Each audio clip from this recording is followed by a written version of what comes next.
on this week's Most Craved for the Horde! Baladash Malanore.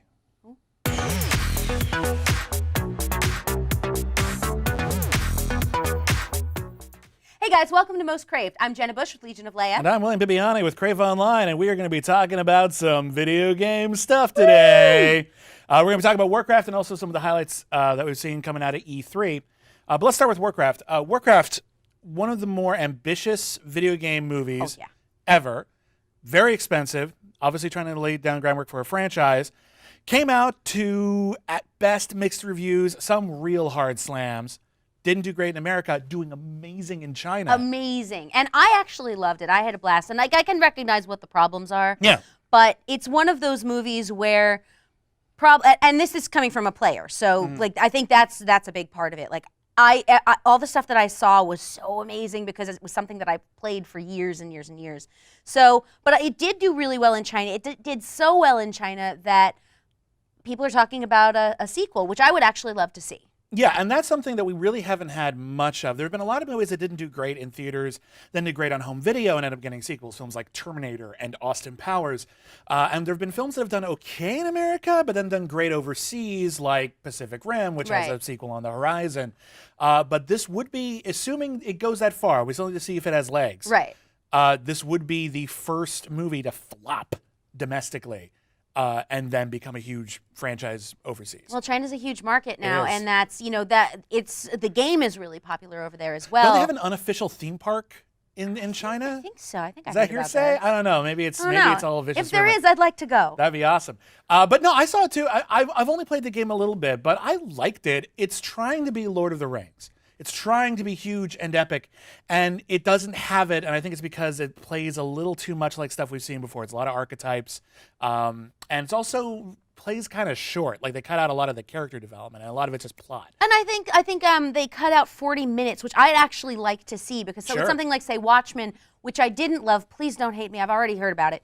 But I didn't love it, but the director's cut, which had all this extra stuff put in, I actually really liked a lot. And that's true for a lot of director's cuts. Just because it's longer doesn't mean it doesn't play faster. I will put the director's cut the extended cut of Two Towers up against the theatrical cut. It plays so much better. Oh, yeah. In every way. Yeah, and I think when you're doing something where you have to introduce so many people to so much lore, there's a lot of exposition, which I didn't mind. It wasn't confusing for me because I know all these characters, I know all these people, but I wouldn't be surprised if they do a sequel. Why do you think, because you and I both liked it. We didn't love it, but you loved it.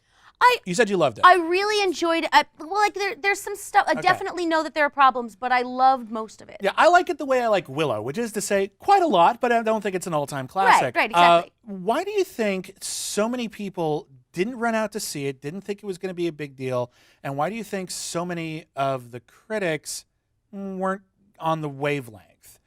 Granted, sometimes they're right, but sometimes they're wrong. The human side of everything wasn't really as well developed as the Horde side, which, in the game, really, people love the Horde generally more than the Alliance, and I've played both sides, so, I think that because it's trying to be Lord of the Rings in a way, and I don't think they actually went out to do that, but it is in that genre, but it's based on a video game. It's brightly colored. There's stuff that's silly, and that's the stuff that players enjoy. I think that a lot of people were, looking at the CGI going, oh, there may be too much CGI. Oh, orcs. I don't know. Orcs are this. They're not. Yeah, orcs are very different. Some people are complaining that the orcs look this way, and I'm like, great. They look awesome. They actually get really good performances out of it too. I thought it was really, really cool. So listen, if you've been avoiding Warcraft and you see it, it's actually pretty good. If you're avoiding word of the mouth, we're changing the word of mouth right here, right now. And I just got my beta key for the expansion, so and she just got her beta key for the expansion, so she's very excited. What did you see coming out of E3? All right, well, first, that's exciting you. First, the new Xbox consoles, Xbox S and Project Scorpio. The S is going to have, obviously both will have much higher frame rates and the ability to do video, and the S is tiny, it's little, it's cute. Yeah. It's cool. Like, But Project Scorpio is so much more. It's so much more of an upgrade, Oh, and it's coming yeah. out right on the heels of the S. Right. There's the question that remains: is this like a 32X kind of thing, where it's like, why would you get this with the Saturn on the horizon? No, you know what I think? I think in a way it's sort of like iPhones in that you can choose this size or the bigger size or even the biggest size. Like, because one of the things that they announced is that the games will all be compatible with all 3 systems. So I'm imagining Scorpio is going to be more expensive than the S. And, part of the reason, like, I've had every console pretty much in history. I even played the Jaguar, you guys, Jaguar, if you even know what that is. But I'm like midnight launch kind of person. But Yeah. the only thing I didn't get was the PS4. Not because I didn't want to. Part of it was because I have a 3D TV and it wasn't compatible at the time. But then it became a price thing. Yeah. So I imagine, less expensive, more expensive. You're going to sell more consoles that way, especially if you've got your games across all of them. But the Scorpio, it's going to have 6 teraflops. 6 teraflops. That's like the best word ever. That's like a little tiny globe with like skinny arms and legs that runs and kind of trips over stuff and goes, what? Come on, it makes me happy. I like it. But that's like, we're talking like spaceship kind of memory. And, Oh no, it's and ridiculous. processing That's the sort power of thing here. that would used to cost like so much money. There wasn't like an inconceivable thing on a consumer level. Right. So the idea that's even there on a consumer level, that's pretty cool. I'm not sure Yeah. what I'm going to use all that for, but there you They'll go. use it to make the games. They'll be awesome. Okay. Speaking of games, Yes. there's a Spider-Man game, which looks incredible. Does it? Because it's all video. Like, here's my thing with the Spider-Man games. The best Spider-Man game ever is still Spider-Man 2. Yeah. Because it was really all about the web swinging. It was Right. all about momentum and speed and Right. tricks. It really was a unique video game experience. And the rest of them kind of focused on plot and different like costumes plot. and stuff. And it's fine. I don't know. They just all started to feel kind of samey after a Yeah. while. And what I really want from a Spider-Man game is to go back to that. I am not sold on the new costume, though. I'm not sure what the heck that is. Yeah, I don't mind it. I don't mind it. But All right. then there's also like God of War, the new God of War, which is focusing on Norse mythology. Great way to expand that franchise. love Because God Kratos of got War. so old. And it's so cool. And I love what this particular games franchise does with their giant enemies. Like, that's so huge to me. I had to write things down. There's We Happy Few, which is the weirdest, most twisted thing where like they retcon history and it's set in the 60s and they all wear happy masks and take joy pills. It's weird. I am love excited. it. I was a bigger fan of Quantic Dream's output than I think than most people. I Yeah. thought Heavy Rain was actually kind of brilliant. And they've got a new game called Detroit Become Human.